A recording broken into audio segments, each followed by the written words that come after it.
Ladies and gentlemen, welcome to another episode of Deanxious Podcast. And I've been on a hiatus, very short one. I had to fly here for Thanksgiving, so I have some time. So I thought, hey, why not record an episode about something that I found interesting? So I published a YouTube short, and it was about agoraphobia. Basically, the more you stay in the house, the less you want to leave. And it went viral, and apparently thousands and thousands of people have seen it. And we got thousands of comments as well. So I figured it might make sense to record a podcast talking more deeply or in depth about the concept that we've discussed over there. Yeah, let's dive in. So you know the feeling of relief when plans get canceled, right? You made plans with some friends and you had like the whole thing planned out. You're going to go out there, you're going to do this, you're going to do that. And then all of a sudden the plans get canceled and you feel relief, right? That sweet instant dopamine hit of, yes, I don't have to leave the house today, right? We all love it.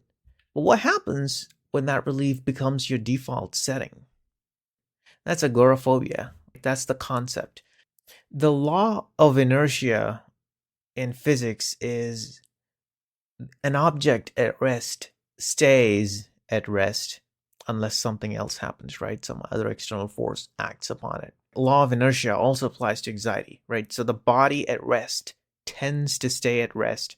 A body in the house tends to get anxious about the world outside, so it stays at rest, right? So today we're going to be talking about why your brain is, tricking you into shrinking your world and how to gently push the walls back, overwhelming yourself. This is just classic how anxiety works. The more you stay in, the less you want to leave.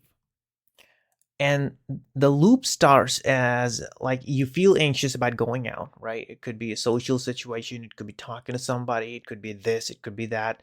It could be sensory overload or fear of panic or fear of anything, fear of talking to other people, or you're anxious about like doing anything. You're anxious about like what would happen if something wrong happened, right? Or like if somebody treated you poorly, right? So what you do is that you choose to stay at home and you avoided those situations. So now your brain rewards you with immediate relief, and your brain learns avoidance equals survival. So basically, that's just how anxiety works.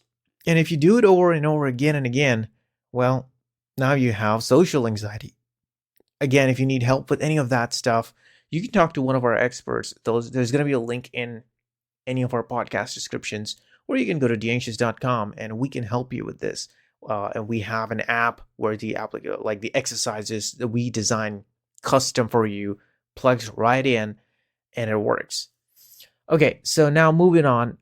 What happens is amygdala, the fear center of your brain, begins to mislabel the outside world as dangerous, right? Simply because you're avoiding it, right? So by staying home, you're telling your amygdala that staying home means safety, right? You're unintentionally voting for fear. You're teaching your brain that the grocery store is a lion's den. That's what you're doing, right?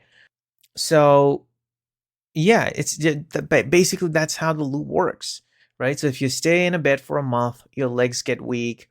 If you stay, inside for a month, your tolerance for uncertainty gets weak. So, it's the muscle. So if you're gonna keep on repeating this loop over and over again and again for weeks to months on end, your tolerance of uncertainty will get weaker, right? And when that happens, it's quite challenging, right?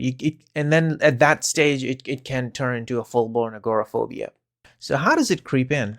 Well, it creeps in very slowly. So for example, instead of going to the store to buy grocery, you start to order it online, right? I've noticed that I started doing this here in Bangkok, where I started ordering food while we have like thousands and thousands of restaurants just like a stone's throw away from my house. I know I'm exaggerating, but you'll know what I mean. When you get here, it's insane. There's just so many restaurants. So I started ordering food online. And when you buy the same thing online, it's like 30 to 40% more expensive, right? Because you have to pay the cut for the Grab app, which is like our Uber Eats or DoorDash. That's how it starts. You stop going outside, you start ordering groceries online, you start ordering too much food online instead of going out. You start to skip gym to work out at home. You start to create your own circle of comfort.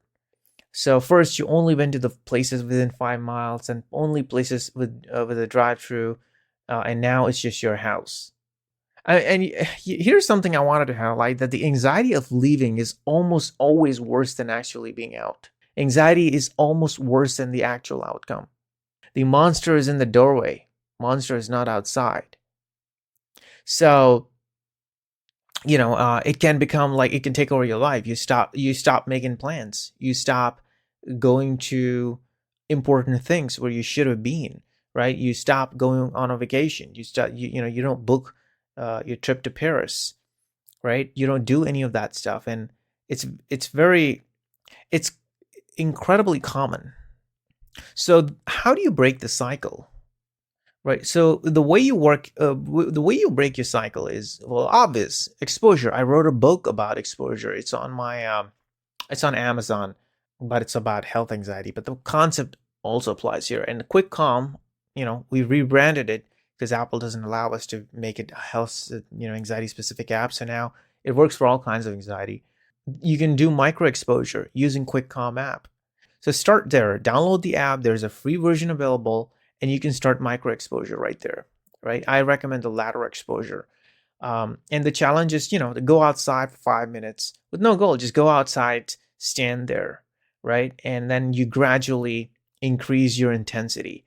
And I was able to do that by going outside and even talking to people. You start by smiling at like one person or two person, then 5%, and then talking to people, saying good morning, things like that.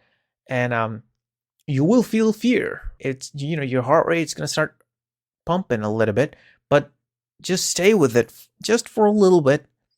You can be anxious and still be walking towards the car. Your legs will still work, even though your heart's racing. And slowly you will develop tolerance. It's like going to a gym, right? You have to work your muscle. It's the same thing here. And that's how exposure works. It's incredible how powerful it is and how many people we've been able to help with exposure.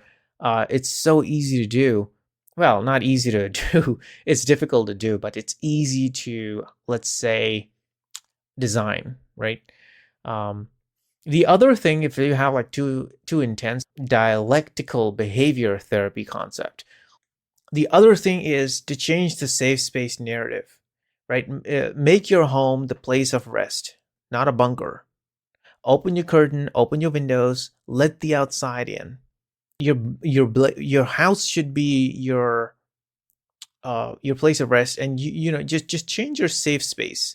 So the world is not out to get you, and you just have to change the narrative, and it's not that easy to do. Jesus Christ, I had a lentil soup today, and yeah, it was really delicious, but it's not sitting well. I'm getting a lot of acidity. Okay. All right, so let's move on. So, yeah, so the challenge for this week I want to give you is like, I want you to go out to one place that you don't have to go. Not for work, not for errands, just go somewhere, right? It could be a park, it could be a mall. We have a lot of malls here. Or you can, just go get a coffee, sit on a park bench. The world is big, and yes, it can be loud, but it is also where the magic happens, right? You're safe to explore it. That should be my message for this podcast. This is a little bit erratic because I haven't planned it, so I'm just like winging it on the go. But I had this conversation with a friend of mine, and he had agoraphobia, and we were discussing how I was able to, like, what are the signs that how it creeps in? Like, you start doing a lot of these things online, you don't go outside, and then when you don't do it for quite some time, fear creeps in, and it becomes anxiety, like full-blown anxiety, right? So yeah, so micro exposure helps. It helped me and it helped him. And you can use Quick Calm to do those exposures, or you don't have to. You can just use a pen and paper. Those work too. So I'll see you in the next one. My name is Wayne Harrell. Take it easy. Cheers.